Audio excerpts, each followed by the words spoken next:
Antes da profissional que tantas pessoas conhecem, quem é Edi Frediani quando a gente encontra a mulher e a essência da sua história? Olha, bem, a Edi Frediani, na verdade, ela não é a Edi Frediani, né? Ela é a Edilaine, que é meu nome de batismo. Então, mas encontra uma mulher desde criancinha, muito dinâmica, com muitos sonhos, muita alegria em viver e sempre querendo conceito nas coisas, querendo propósitos mesmo, né? É sempre com muito entusiasmo por tudo que faz. Isso desde pequenininha. E o que foi moldando sua força ao longo da vida? Rita, se eu fosse responder para você nos bastidores, eu ia falar as pauladas. As pauladas da vida, né? Mas na verdade nem são pauladas de verdade. São os desafios, porque eu nunca tive medo de arriscar. Então quando a gente arrisca, a gente, além de aprender muito, né, várias situações, várias profissões, várias situações, a gente também cresce, é obrigada a crescer. A vida faz a gente crescer. E claro, tem a maturidade também que envolve, né? A gente vai crescendo, vai amadurecendo, vai envelhecendo e as coisas vão ficando mais claras.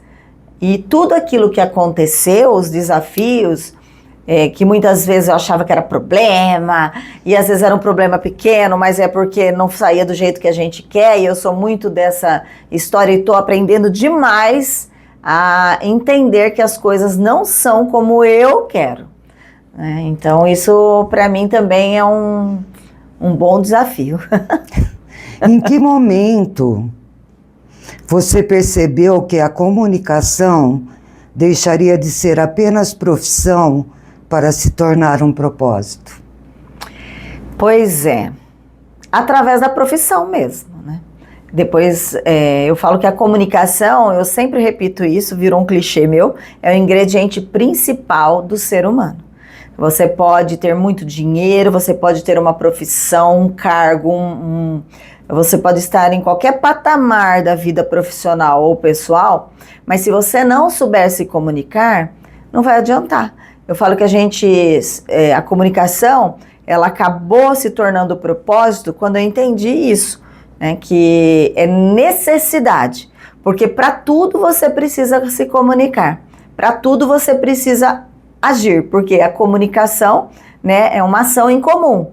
E ela tem que ser o quê? Verbalizada de alguma forma. Ou através de não verbal, né? Que a gente fala a comunicação não verbal e a comunicação verbal. Então isso, como a gente pensa só no mundo profissional, a gente entrelaça, faz network, cria contatos e faz dinheiro para realizar os sonhos. Agora, no âmbito pessoal, íntimo, eu digo que vai mais além. A gente aprende a pedir, a gente aprende a agradecer, a gente aprende a ter uma comunicação direto. No meu caso, eu falo com Deus, né, mais direto com o universo, enfim, com a crença de cada um. Sua trajetória começou na área da comunicação. Como sua formação em publicidade e propaganda e em marcas e marketing contribuiu para a profissão que você se tornou? Quando eu venho de uma linhagem, né, que é da minha família, que eu não tinha muito essa questão de formação. Dos meus 6 irmãos, só tenho um irmão que é professor de história, pós-graduado, mestrado, etc. E eu, né? E os outros não têm formação, todos têm profissão, assim, funções, mas não tem uma formação acadêmica. E quando eu tive a oportunidade de pagar a minha faculdade, de fazer a minha faculdade, porque por muitas vezes, culturalmente, eu acreditava, e como eu sempre trabalhei com vendas, com relacionamento com pessoas, ou no atendimento, ou enfim, de qualquer situação, nos meus trabalhos comuns, né? por exemplo, bancária, enfim, jornais, eu acabei tendo que buscar uma formação superior, né, que é o nível superior que a gente fala, a faculdade. E por que eu escolhi a publicidade, né, e propaganda? Porque ela tem uma ramificação. Eu falo que a EDI, ela nunca foi reta, ela nunca foi linear, né, ela sempre tem as nuances e as curvas, né? Então, a publicidade eu escolhi, na verdade, o meu sonho era fazer jornalismo, mas quando eu trabalhei dentro do jornal, e aí eu entendi um pouquinho, e sempre tive essa linhagem comercial e de relacionamento com pessoas, então eu entendi que a publicidade, ela tem uma ramificação maior. Então, eu consigo tanto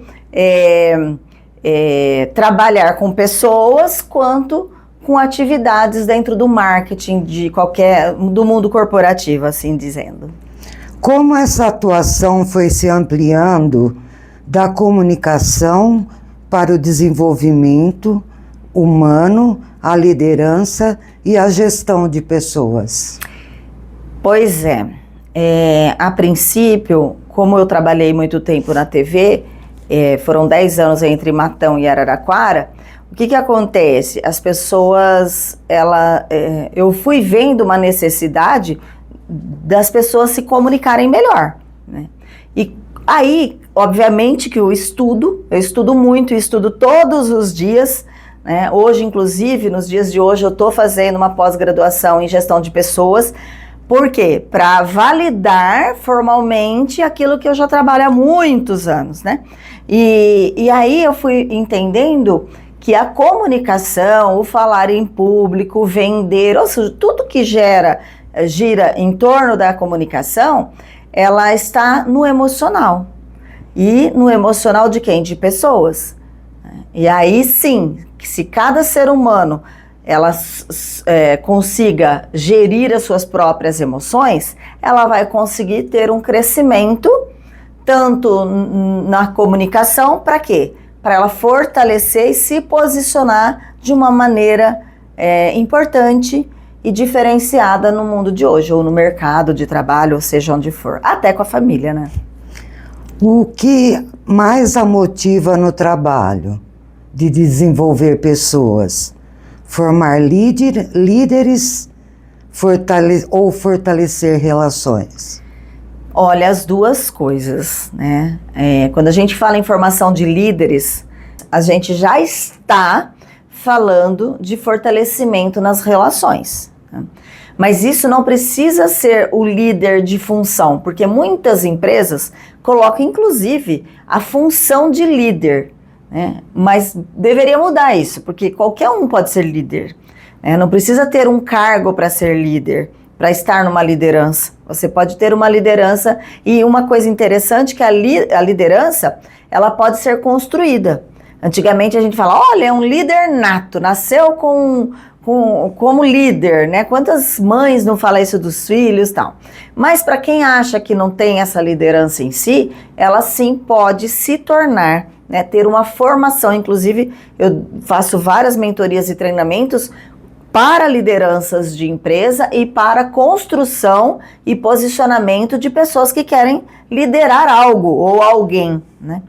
E isso fortalece as relações. Por quê? Porque um líder, ele precisa o quê? Saber se comunicar assertivamente, saber o como abordar, o como falar, o como se direcionar, seja para uma pessoa, seja para uma equipe, para uma família. Então, eu acho que elas estão atreladas, a liderança e com as relações de pessoas. Quando você fala em comunicação, posicionamento e comportamento humano, como esses pilares se encontram na sua atuação?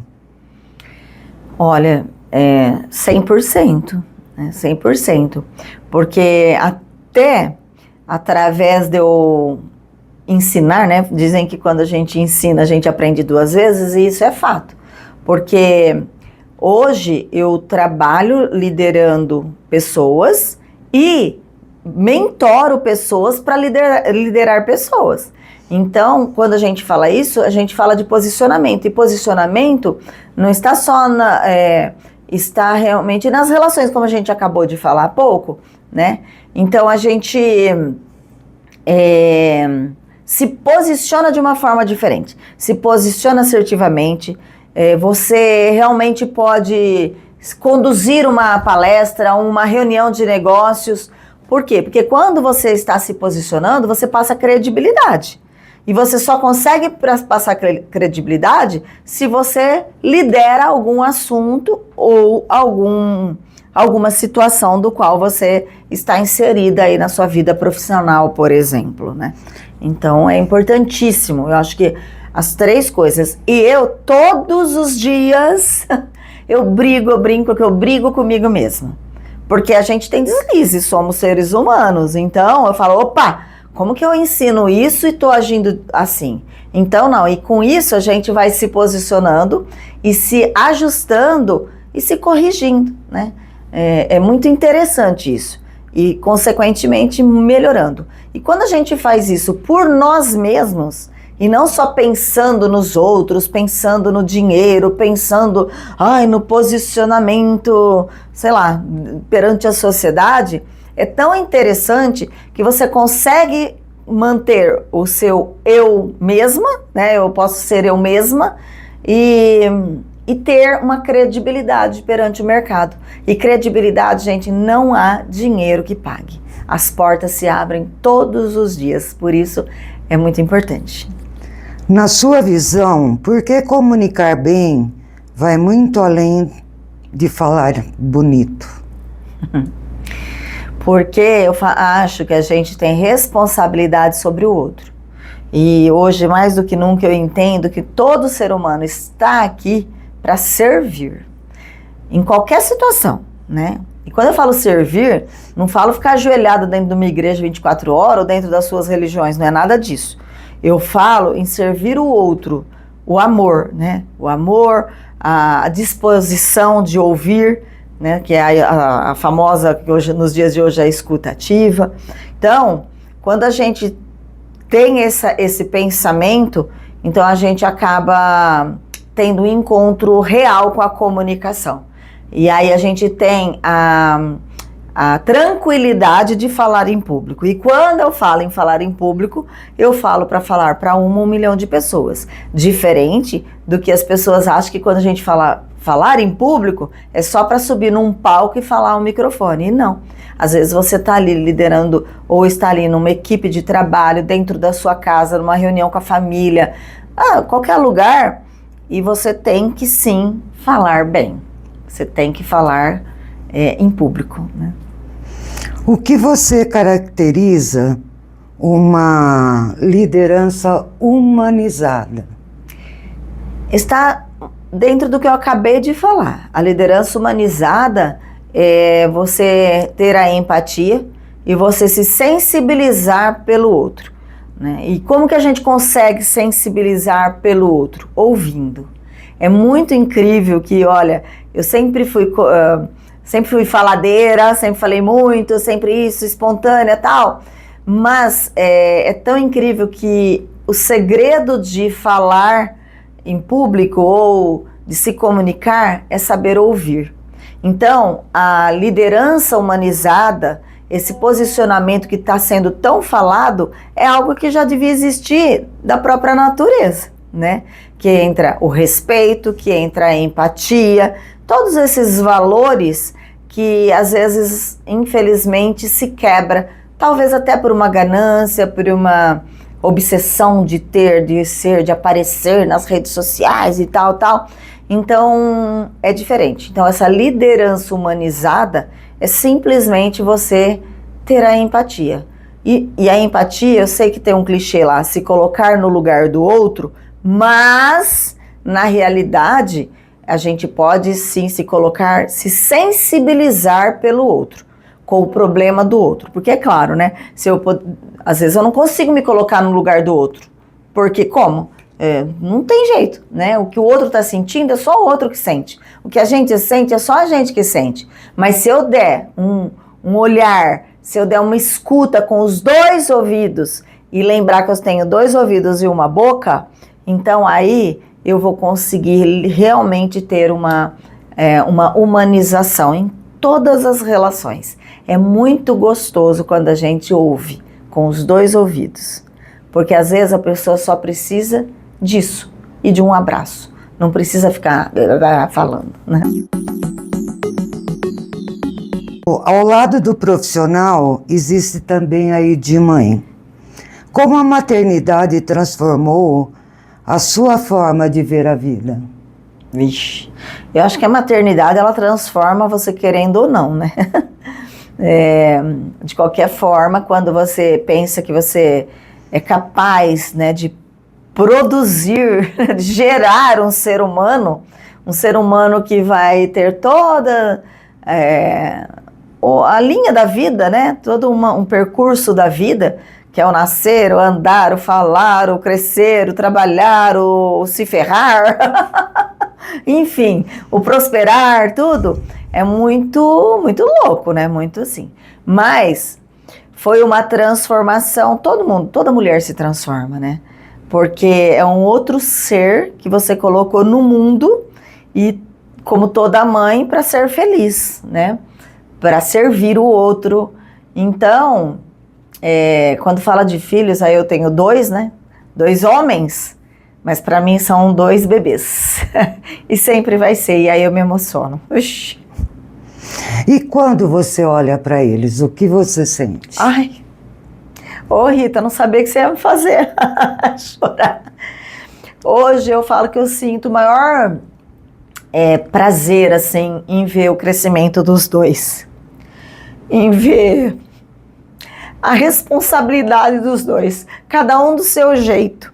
E claro que, como toda mãe, eu já tive meus medos, minhas inseguranças, que caminho ia tomar. Ai, mas você vai ser rapper, meu Deus, né? Vai ser, isso não é pra você, isso não sei se é. Bom, apesar que eu nunca fui assim, eu sempre deixei eles escolherem, né? O caminho. Mas a gente se preocupa com o caminho. Mas quando eu olho hoje, que eu tenho um de 27 anos, um de 35, nossa, eu me emociono. Porque eu falo, gente, como é que eu consegui criar 2 homens com tanta responsabilidade em todos os sentidos, né? Que pensam no outro, que se viram sozinhos e estão voando por aí, sabe? Eu não vou falar que é orgulho que a gente usa essa palavra, porque orgulho é de orgulhoso, né? Então eu não posso ser orgulhosa disso. Mas é uma satisfação tão grande, tão imensa, que aí eu me sinto realizada. Conciliar maternidade, carreira, responsabilidades e vida pessoal nunca é simples. Como foi viver tudo isso na prática? Vixe, você sabe que esses dias eu estava até comentando, né, com amigos assim, eu nem senti, nem senti. Mas quando eu lembro que a minha separação, o meu filho tinha 1 ano mais novo e o outro tinha 8, eu falo, meu Deus, e às vezes na época as pessoas falavam, mas isso é louca. E eu falava, imagina, porque daí eu era nova, então eu tinha todo, sangue no zóio, né, como diz o outro. Enfim, tinha toda aquela energia e a vontade de crescer, de vencer, que eu fui conduzindo. E hoje eu consigo falar, gente, mulher, você pode, você não precisa ficar sofrendo com ninguém, não tô apoiando ninguém se separar não, mas assim, a gente vê tantas mulheres sendo submissas por conta de trabalho, por conta de filhos, e sendo infeliz, que não precisa disso, porque se eu conseguir, todo mundo consegue. Então foi uma criação e uma trajetória pautada. Nem sempre foi bonitinho, porque muitas vezes eu também atrasei para buscá-los na escola, eu não pude dar coisas que que eles queriam, e ainda bem, porque hoje eles correm atrás, né, sem precisar de mim, aprenderam isso, mas eu nunca me culpei, pelo contrário. Eu acho que toda a minha trajetória, inclusive da faculdade, eles pequenos, e muitas vezes eu pedia leite na cantina porque eu não tinha tido tempo de comprar o leite para amamentar à noite, depois da aula da faculdade, eu falo que até isso virou exemplo, né? Então, Eu não sei hoje se eles sentassem aqui, o que eles iam sentir falta. Mas hoje a nossa relação é tão profunda com os três, entre nós três, que eu acho que foi gratificante. Então, eu não fico nunca olhando o sacrifício. Eu sempre olho os resultados bons, né? Porque senão a gente não vive e se revolta. De que forma a maternidade também contribuiu para a profissional mais humana e sensível que você se tornou? Ah, de todas as formas, né? Porque é muito interessante quando você tem filhos, você também tem amigos dos filhos, você ouve mais dos amigos dos filhos, a falta que eles têm, né? Do carinho, ou o excesso que eles têm, enfim. Então, naturalmente você servir e criar outros seres e aprender com eles, porque a gente aprende demais com o filho, demais. Mas a gente aprende quando a gente abre a mente e deixa eles falarem, né? Porque eu também já fui uma mãe enérgica, brava, né? Mas eu sempre tive o prazer de receber todo mundo em casa. Então, como são idades diferentes, eu recebi de 2 gerações, né?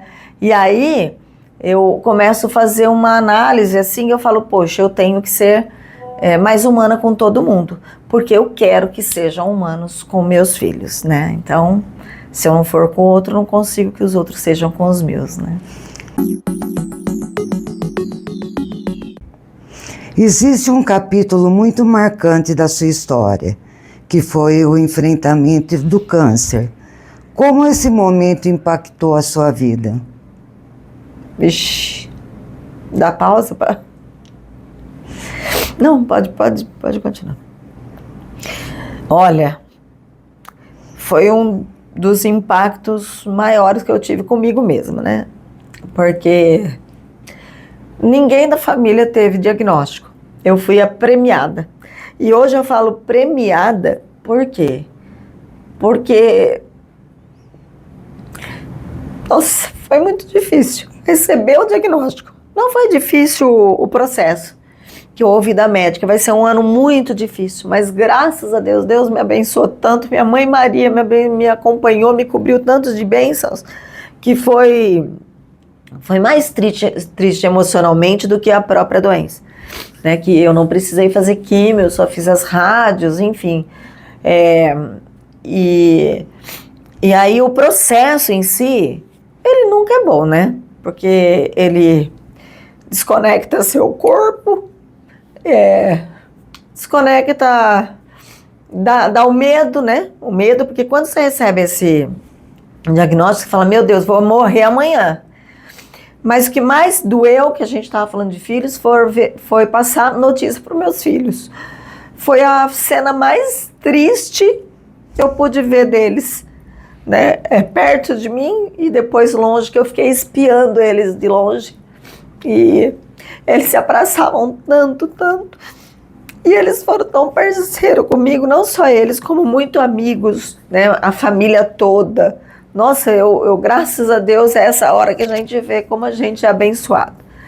Mas a parte mais importante, que eu não posso deixar de falar, foi que me fez realmente dobrar os meus joelhos no chão e acreditar muito mais em Deus e escolher um só, né? Então, não escolher vários deuses, né? Vários, sei lá, religiões, e caminhar em uma, né? Então, eu acho que eu fui muito... Foi milagre mesmo, foi uma bênção. Hoje eu estou curada, graças a Deus. Tomei o remédio por 5 anos e terminou em dezembro. E dezembro agora de 2025 foi o último remedinho que eu precisei tomar, né? Que é o anastrozol lá, que tem que tomar depois. E, enfim, a maior lição mesmo foi que a gente precisa acreditar no invisível e em Deus. No meu caso, né? Eu falo no meu para não desmerecer a religião de ninguém, enfim. Mas tenha fé, tenha uma religião, tenha uma direção espiritual, né? No meu caso, eu escolhi a católica, eu escolhi Mãe Maria, que meu pai sempre foi devoto, minha mãe, enfim. E eu sinto, né, Deus, Espírito Santo e Jesus. Então, eu nunca imaginei que eu ia ser tão católica, né? Assim, eu falo do meu caso, né? Como eu tô sendo esses 6 anos da minha vida, né? A fé eu achava que eu tinha, mas a gente só tem certeza quando bate na bunda. E hoje eu vou deixar, eu sei que tem, não sei se vai servir neste momento, é assim, quanto antes você buscar, menos você vai ter dores. Ou, se tiver, você vai passar com tranquilidade. Então, eu não desejo para ninguém, mas eu agradeço por ter passado por isso, né? E já passei, graças a Deus já passei. Tô curada, livre, liberta, com a graça de Deus. Você sente que sua palavra, sua escuta e sua forma de se relacionar com as pessoas ganharam mais profundidade depois dessa travessia? Muito mais. Mas eu falo muito mais por quê? Porque eu tive mais confiança em mim. Né? Então a gente se posiciona melhor quando a gente se conhece mais, se confia mais e acredita mais. Né? Porque aí você para pensar quem eu sou, né? Que eu estava fazendo da minha vida? Nossa, por que eu estava correndo tanto atrás, por exemplo, de profissão, de dinheiro, de posicionamento, e achando que era humilde, e na verdade eu não estava. A gente só queria mesmo conquista, conquista, conquista. E quando você para pensar no ser humano, né, o que eu sou, quem eu sou, como eu... assim, o que a gente leva dessa vida, aí a gente consegue se posicionar com mais confiança, né? Então, a gente não liga muito porque as pessoas vão falar. A gente liga com o que as pessoas vão aproveitar de bom daquilo que eu consigo ou ensinar, ou transmitir, ou passar. E também tem outro detalhe, a gente não se importa mais com aquelas pessoas que só querem aproveitar de algum momento. A gente se apega às pessoas que realmente estão juntos. Né? São essas pessoas importantes. Né? Essas pessoas são importantes para você ter confiança e falar, eu vou para frente. Perfeito. 9º, ou melhor, outro tópico aqui. Legado e encerramento. Quando você olha para seus filhos, sua trajetória e tudo o que construiu, que legado deseja deixar? O legado de nunca desistir. Nunca desista. Isso eu repito para os meus filhos e assim, eu falo nunca desista mesmo. Porque, às vezes, quando a gente fala nunca desista, em muitos momentos eu não entendi o que era isso, nunca desista, e aí eu ficava batendo na tecla errada, né? Mas por quê? Porque eu ainda acreditava só no eu não acreditava nas bênçãos de Deus, no caminho de Deus, por exemplo, né? O que realmente está escrito para mim? A gente fala, o que será que está escrito? É karma, é isso. Só que a gente se tranca naquela coisa que eu quero isso. Então, não é... Ok, você quer isso, mas será que isso tá te prejudicando? Tá prejudicando pessoas? Você tá patinando? Então, peraí, deixa eu parar, olhar amplamente. E aí? O que eu tenho que fazer? Às vezes, não é que eu desisti ou que você deve desistir. Mas, às vezes, você tem que mudar a rota. Porque, às vezes, você mudando a rota, ou você descobre coisas novas, né? Que realmente você descobre sentido naquilo, ou... aquilo só foi um desvio de rota para você ser melhor naquilo que você queria conquistar. Então, eu acho que o legado que eu deixo, eu repito para os meus filhos sempre, pelo menos toda semana, nunca desista. Vá em frente, mas não sofra por não conseguir agora. Porque quando você traz esse sofrimento, eu não consegui, nossa, eu não estou conseguindo, nossa, que chato, não. Você acaba ficando rancoroso, você traz energias ruins para você, e aí, sim, mudando de rota ou seguindo a rota, você não vai nunca chegar no seu lugar, né, no lugar que você queria. Então, é isso, acho que é isso. No campo profissional, como você gostaria de ser lembrada? Ah, meu Deus do céu. Nossa, eu gostaria de ser lembrada como aquela pessoa que sempre quis ensinar alguma coisa. Seja com exemplos de ação, né, do que eu fiz, ou seja com alguma palavra que eu falei, com alguma gargalhada que eu dei, né? Porque às vezes eu sou muito, assim, né, expansiva e dou gargalhada, e eu acho que liderar, que você, sei lá, qualquer função que você esteja no seu trabalho, na sua vida, você não pode deixar de sorrir, né? Então, se alguém lembrar das minhas gargalhadas, é porque elas tiveram um bom contato comigo, né? E também uma brincadeira séria, ou uma frase, ou uma mudança, nossa, isso daqui eu melhorei, porque um dia eu ouvi a Edi me ensinando isso, ou ouvi a Edi, sei lá, falando sobre isso. Então, acho que é isso.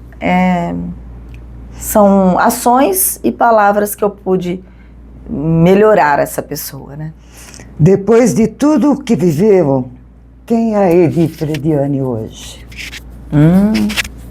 A Edi Frediani hoje, ela é uma mulher que ainda busca, que ainda vive. Eu não posso dizer que eu estou realizada, eu sou feliz com as realizações até hoje, mas eu não posso dizer que eu sou realizada porque eu ainda estou vivendo, eu ainda tenho sonhos, eu ainda estou buscando, eu ainda estou trabalhando e pretendo continuar por muito tempo. Que mensagem você deixa para mulheres que estão tentando equilibrar família, profissão, responsabilidades e os próprios desafios emocionais? Se fosse a Edi de antigamente, eu ia falar assim, meta a cara. Não fica pensando não. Pensar, fica lá. Fica arrumando cozinha, não vai ficar pensando, pelo amor de Deus, em cima de uma máquina de lavar, em cima de uma cozinha, em cima do fogão. Só vai, né? Mas a Edi de hoje, ela já pensa, né? Descubra quem é você. Quais são suas vontades? E quando eu falo isso, eu não estou falando que você tem que largar as vontades das suas famílias e ser individualista, ou ser liberal, porque eu acho que o amor, eu acho que os relacionamentos, eles não são liberais, né? Porque nós estamos em duas pessoas e a gente tem que ter respeito pelas duas pessoas. Então não dá para eu fazer o que eu quero e você fazer o que você quer. Então o casamento, o relacionamento e o amor, ele não é liberal. Porque a gente já está preso em outra pessoa ou com outras pessoas, filhos, marido, casa, família, equipes, enfim. Mas descubra quem é você, porque aí você consegue se posicionar, consegue trabalhar se quiser, mas não fica na dependência emocional do outro. O outro não é você. Ninguém muda ninguém. E eu estou falando isso com propriedade, porque eu já tentei mudar as pessoas para estar perto de mim. E eu já tentei me mudar para estar perto das pessoas, principalmente de relacionamento, e nunca deu certo. Hoje eu tenho todas as pessoas que eu quero, do jeito que eu quero e do meu jeito, porque hoje eu sei quem eu sou, quem a Edi é. Então, se eu deixo um recado para as mulheres, vá descobrir quem é você, ou através de uma mentoria, ou através de um pensamento, enfim, de algumas técnicas, ou de se olhar no espelho, mas viva por você. Se coloque, se posicione quem é você. Seja num casamento, seja com seus filhos, não queira agradar as pessoas, porque você vai desagradar a você. Para finalizar, Edi, que mensagem você gostaria de deixar para todos que nos acompanham aqui nessa entrevista? Nossa, acho que eu já deixei várias mensagens aqui. Bom, mas vamos lá. Assista tudo. Acompanhe o Araraquara em pauta, né? Porque eu acho que Rita, eu quero até te parabenizar, porque é um programa que precisa, e eu acho que cada pessoa que a gente está assistindo aqui tem uma história e tem um pouquinho para a gente melhorar quem a gente é, para a gente se espelhar, se posicionar. Então, nunca deixe de estudar. Então, você que está me assistindo agora, isso não foi só querer saber quem é a Edi, foi um estudo para você pensar na sua vida. Então, nunca deixe de estudar. E quando eu falo estudar, não é só ir para uma faculdade, para uma escola, não é isso. Isso daí precisa ter também, que é importante. Mas estudar pode ser você ler um livro, você, enfim, ler uma matéria, você acompanhar alguma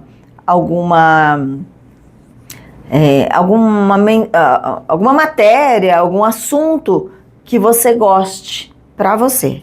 Isso é muito importante. Então, gente, eu falo que o estudo, o conhecimento e os pensamentos, ninguém tira da gente. Só Deus que tira a nossa vida. Mas a gente leva o nosso conhecimento e os nossos pensamentos. Então, e tudo isso acompanhado por uma crença. E no meu caso, eu desejo que Deus te abençoe com todas as forças e Maria te cubra com todo o seu manto. Um beijo.